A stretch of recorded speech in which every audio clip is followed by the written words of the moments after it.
The chief consultant, physician, cardiologist of Defense Medical Center in Abuja, Major General Dr. Live Ajemba, retired, who has practiced for 40 years and consulted for 25 years, has called on federal government and state government to declare state of emergency on health sector. Major General Ajemba retired said this during AMWE Medical and Wellness Foundation event team health sector restructuring and repositioning strategic initiative held in Abuja. General Ajemba said solution to health problem in Nigeria is to increase wages of health officials with political will to stop medical trip abroad. First, the federal government and the state government have to declare state of emergency on healthcare delivery by increasing budgetary allocation to more than that 15%. There are countries budgeting 20%, to fix all the decay infrastructures, increase supply of commodities to the hospitals, and payment of living wages to the health personnel. Part of the reason they are leaving is the wages are poor and they are working in a very poor, dilapidated environment. Then government at the center and state must develop the political muscle, political will to stop all government-sponsored medical tourism. Last year, our former president, from 2015 to 2019, he spent over 300 days on medical tourism. We are not giving the cost, but you can imagine what the cost it cost this nation, So, then, all of us are religious here, but religion is a personal thing. Why are we sponsoring religious pilgrimages when they go there and die? They are not. I've seen many of them. Screen them and say, you are not fit. They say, no, it's better I go and die in the Holy Land. Well, I don't know whether there's a special thing about that, but that money could have been put into a lot of things, infrastructure, good roads to reach the hospitals, water supply, power supply, Then, part of developing, making Nigeria attractive to medical tourism is to also work with Ministry of, what do they call it? Tourism. Ministry of, is it tourism? Yeah. Certain Nigerian individuals and entrepreneurs brave the odds to set up health facilities that are equal to or even surpasses the international accepted standard for various ailments. Now, there is nothing that stops a health facility from saying, this health facility, this is what we're capable of doing. When they say you should not advertise, they're talking about individual.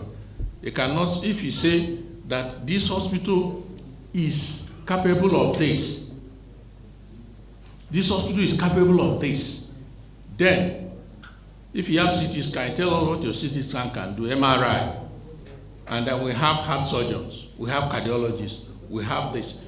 But you cannot come and say, Dr. Eli Ajemba, 25 years, cardiologist, is working in that hospital. You don't need to do that. So, we can mention names. In Abuja here, I knew how Cedar Crest started. That hospital is doing very well in anything trauma. You don't need to go abroad for that. We have Nizamia Hospital. I've worked closely with them. They have many things in heart procedures. They have intervention cardiology and other areas. We have Alliance Hospital. We have cardio care. So many of them. So it is here that we have to promote what we have. If you go to internet, type Harvard Teaching Hospital, they will tell you what that they do. Type King's College Hospital, London, where I spent quite some time. They will tell you what that they do. So we must encourage our own people. So my talk specifically is to say that once we get the infrastructure right, people will come. But those that have already started, we should also encourage them so that instead of me going to Turkey, for instance, the Nizamiya Hospital is run by Turkish people here. They brought it into us. Instead of me going, I've been to Egypt for my own personal treatment, I've been to UK, and I was always like, we could do this in cheaper here. Cheaper. For instance, it takes £100,000 to do a renal transplant in UK. That's 180 million. Yeah? So how many of us can afford that? But with less than 10 million naira, you can do it in Nigeria. You can see the difference. However, the convener of the AMWE Medical Wellness Foundation, Usman Issa, disclosed that the mission of the group is to provide strategic and repositioning health sector in Nigeria. He therefore calls on federal government to provide inbound and intra-band medical tourism solution, as he noted the health sector challenges in Nigeria. And our mission is to provide strategies for structuring and positioning the Nigerian health sector. Our main goal is to position Nigeria at the forefront of medical and wellness tourism in Africa. Currently, 7 countries, including Egypt, South Africa, Tunisia, Morocco, Algeria, Kenya, and Tanzania, are actively promoting intra-band and in-band medical and wellness tourism on the continent. However, Nigeria, as a giant among them, possesses the potential to excel even further. Let's elevate Nigeria to the top of the list and showcase its capacity to lead the way in medical and wellness tourism in Africa. Yes, our main focus is to develop sustainable intra-band and in-band medical and wellness tourism for Nigeria. The challenges facing the Nigerian health sector. The challenges are caused by 2 factors, namely challenges without and challenging within. Challenging without and challenging within. That is, without the system and from the system.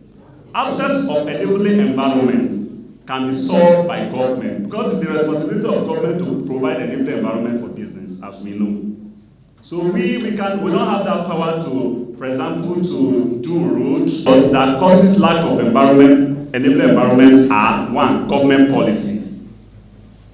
Also, Mr. Bondwan Chris charges Nigerians to learn how to apply CPR and master Nigeria emergency number. Your child is eating and swallows bone and he is choking. You are the immediate healthcare provider to that child. Do you know what to do? As a wife, your husband faints at home or has a cardiac arrest. You are the immediate healthcare provider, the nearest person. Do you know what to do? So these are things that, as citizens, as individuals, my granddad just fell down and he's not moving. Okay, they asked him, "Can you do this?" He actually can do what we call CPR. A 10-year-old child. How many of us here can perform CPR or even knows what the CPR is? A lot of us don't. But it's not, okay, somebody just raised that. But my point is that healthcare provision is not only for doctors, nurses, and the people in the hospitals. No. There are levels of care that you can actually do yourself, permissively. Brigadier General said quack practices. I'm not saying you should go and give injections or do what you shouldn't do. But there are levels of emergency care that you can actually offer. And as a means of disseminating information, I want us, the people of the press and everyone, to help and ensure that people know what CPR is. People read and discover basic emergencies to do when someone is, say you are bleeding, somebody has a serious cut now and is bleeding. What would you do? You understand? Small things that can actually go a long way to save life. From Abuja, Gbemiga Olamikon for GTV Africa.